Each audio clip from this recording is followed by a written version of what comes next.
Mesdames et messieurs, bienvenue dans ce JDN de ce lundi 11 mars 2019. Tout de suite les titres.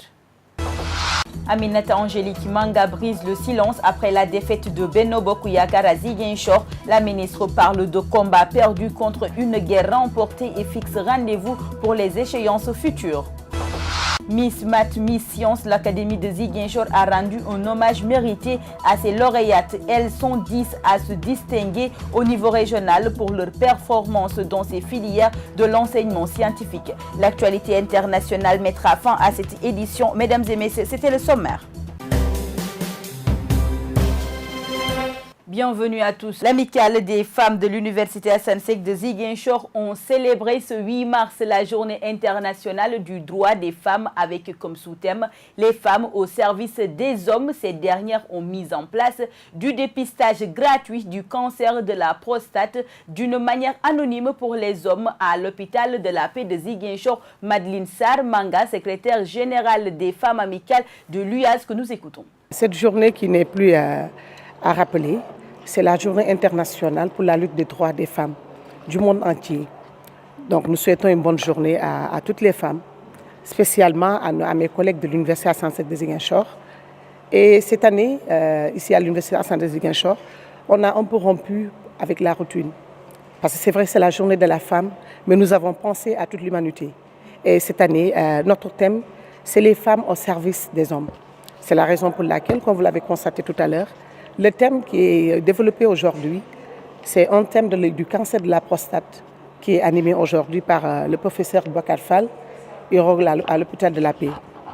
Mais également, au-delà de ce thème, les petites ressources, les modestes ressources que l'amicale a eues, nous avons eu à acheter des kits gratuits pour le dépistage du cancer de la prostate qui sera mis à la disposition des hommes de manière anonyme et volontaire à l'hôpital de la Paix. Ça veut dire que les 100 premiers hommes qui seront à aller à l'hôpital de la Paix pourront faire ce cancer de manière gratuite. Ça, c'est un don que l'amicale a fait à la communauté ziguinchoroise. Ce n'est pas que seulement pour les hommes. Et également, en plus de ce qui est développé pour ce thème aujourd'hui, nous avons fait un important don de médicaments à notre service médico-social. Parce que vous le savez, c'est vrai qu'il est bon de faire un don pour autrui, mais avant d'aller vers les autres, commencez par soi-même. La communauté tout entière, les étudiants, les professeurs, le personnel technique et administratif, c'est au niveau de ce centre médico-social que nous nous soignons d'abord avant d'aller souvent dans les hôpitaux quand ça ne marche pas. Donc nous avons jugé nécessaire d'apporter notre touche féminine en ce jour qui nous est dédié au niveau du service médico-social à travers ce don de médicaments que nous avons fait tout à l'heure. Je vous le disais dans les titres, nous avons perdu une bataille, mais au finish, nous avons remporté la guerre, a dit Madame Aminata Angélique Manga lors de son face-à-face avec la presse ce samedi 9 mars à Ziguinchor. Elle a tenu à féliciter le président Macky Sall pour sa victoire au soir du 24 février, ainsi que les militants, non sans lancer un appel à la mobilisation pour les prochaines échéances à venir. Nous l'écoutons au micro de Tété le Pédiatre. Nous autres responsables de Ziguinchor, de toute la région de Ziguinchor, Oussouye, Ziguinchor, Bignona. C'est pourquoi donc nous avons tenu à vous remercier du fond du cœur pour des efforts importants que vous avez fournis avant, pendant et après cette campagne électorale. Efforts qui nous a valu ces résultats honorable.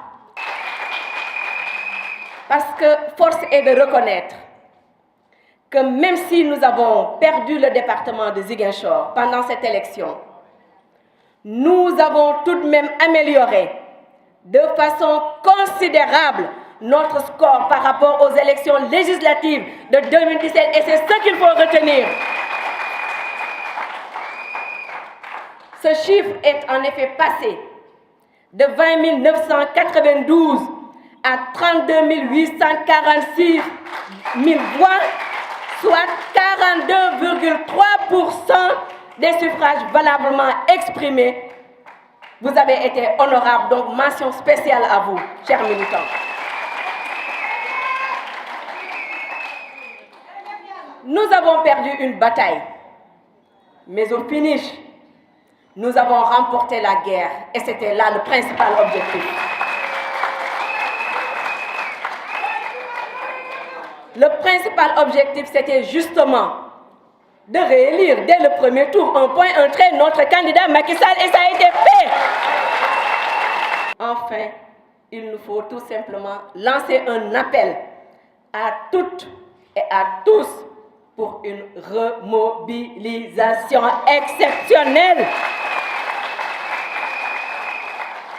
afin de donner à cette région une impulsion forte vers le développement, vers des lendemains meilleurs. L'amicale des élèves et étudiants de Kagnabon a organisé ce samedi une journée d'intégration au sein de l'UFR Santé de l'université Hassan Sek de Ziguinchor. L'objectif est d'intégrer les nouveaux bacheliers en leur faisant part de la vocation de l'amicale ainsi qu'à la place de l'étudiant dans les processus de développement de sa nation en général et de sa localité en particulier. Le reportage est signé Rokhayebey. Culture, entrepreneuriat chez les jeunes est le thème de la deuxième édition de la journée d'intégration organisée par l'amicale des élèves et étudiants de Kagnabon. Le président de la dite amicale revient sur le sens de cette journée. Effectivement, aujourd'hui nous organisons la deuxième édition de la journée d'intégration pour intégrer de nouveaux étudiants orientés ici dans la ville de Ziguinchor. Les anciens qui vont parrainer ce nouveau seront parrainés par les anciens. Donc ce parrainage va procéder ainsi. On a d'abord commencé par recenser tous les nouveaux bacheliers qui sont orientés ici, mais aussi les anciens étudiants qui sont dans l'amicale, qui vont orienter ces nouveaux étudiants, chacun dans le département qui le concerne, mais aussi la filière qui le concerne. Cette journée a été une occasion pour le conférencier de revenir sur la question de l'entrepreneuriat. Dans le développement de ce thème, c'est de les faire comprendre c'est quoi l'entrepreneuriat et quelles sont les qualités d'un entrepreneur et comment on doit entreprendre. Je pense que ce sont les différents éléments que nous avons essayé de partager ensemble avec les étudiants pour les permettre vraiment de prendre les responsabilités dès à présent et d'anticiper et de s'initier sur cette voie. Venus participer à cette journée d'intégration, les nouveaux bacheliers saluent cette initiative. Étant de nouveaux bacheliers, nous avons des problèmes parce qu'on ne connaît pas bien l'université. On a des difficultés par rapport aux matières. Comme ça, ils vont nous aider et ils nous donnent les anciennes épreuves aussi. Bon, ils nous aident pratiquement dans tous les domaines. L'amicale a profité de cette journée pour lancer un appel aux autorités par rapport à leurs difficultés. Le taux d'étudiants qui sont orientés ici augmente. Aujourd'hui, nous sommes passés à 4%. Donc, ce qui veut dire que nous avons besoin d'un local ou bien d'une maison pour héberger ces étudiants qui viennent fraîchement entrer dans le monde universitaire.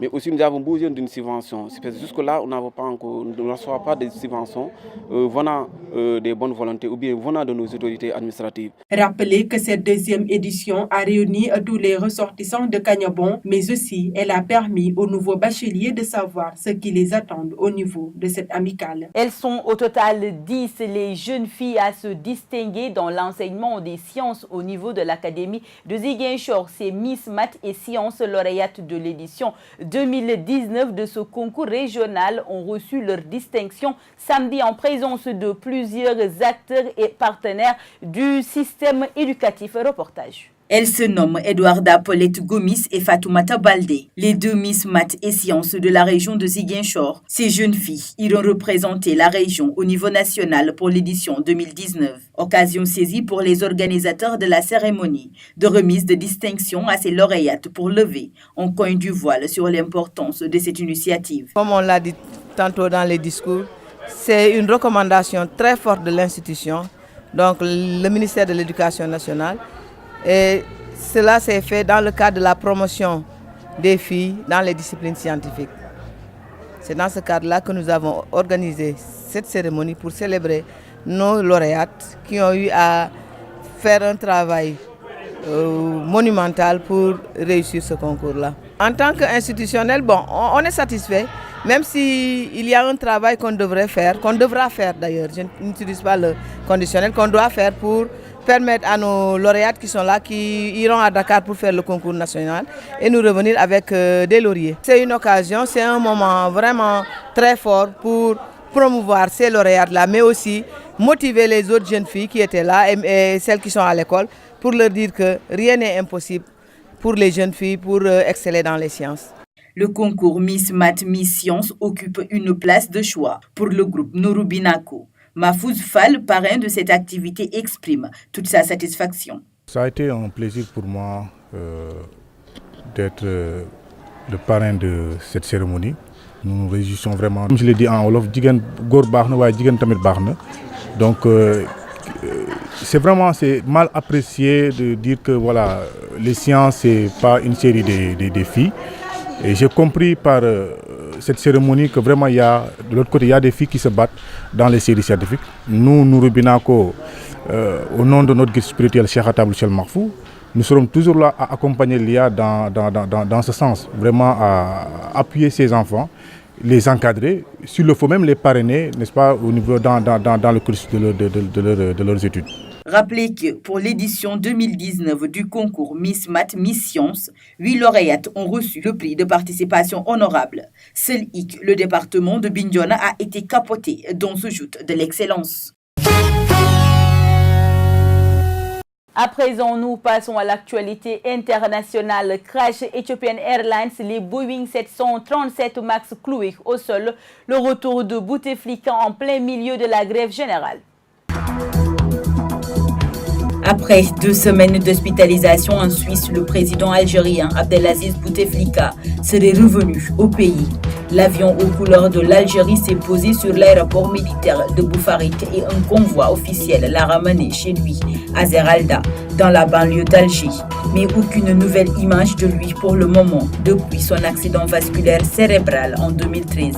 Bouteflika n'est apparu que rarement en public. Il ne s'est plus jamais adressé directement à son peuple. Et depuis le 22 février, le mouvement contre sa 5e candidature à la présidentielle ne faiblit pas, au contraire, presque. Ce dimanche, premier jour de la semaine de travail en Algérie, des milliers de personnes ont commencé une grève générale de 5 jours. Les transports ont été fortement perturbés. Une majorité de commerces du centre d'Alger n'a pas ouvert. Idem dans des quartiers plus populaires. Même chose pour les universités, lycées et écoles. Professeurs et élèves étaient encore en grève.